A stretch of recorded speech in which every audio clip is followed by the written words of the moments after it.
মেয়েদের হাজারো বুদ্ধি নিয়ে চলতে হবে, যদি তাদের সেই বুদ্ধি না থাকে তাহলে মাঠে মারা পড়তে হবে। যেমনটা ধরো, সংসার সামলাতে গেলেও কিন্তু অনেক বুদ্ধির দরকার, কিন্তু সেটা যদি তোমার না থাকে তাহলে সংসার তোমাকে পিষে মারবে।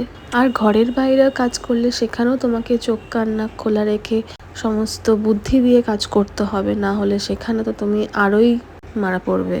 আগে তো এত বুদ্ধি ছিল না, বাবা মার কাছে থেকেছি তো কোনো চিন্তা ভাবনাই আমাকে তেমন করতে হয়নি। দিন থেকে কিভাবে রাত হতো, রাত থেকে আবার কিভাবে দিন হতো কিছুই বুঝতে পারতাম না।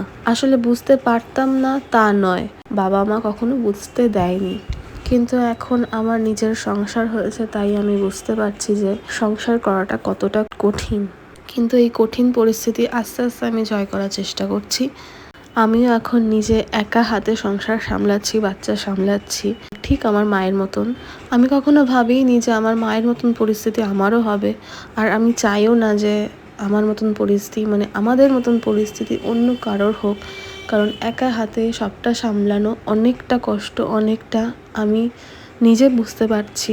মানে সকাল থেকে রাত অবধি, রাত 12টা অবধি আমার হাত পা চলছে, কন্টিনিউয়াসলি হাত পা চলছে, বিরাম নেই।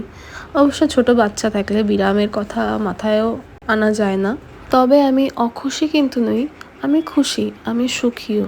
যাকে সেসব কথা, এখন শ্বশুরবাড়িতে চলে এসেছি, তখন হাত পা চোখ কান নাক সব খোলা রেখেই কাজ করতে হবে, সাথে আমার বাচ্চাটাকেও মানুষ করতে হবে।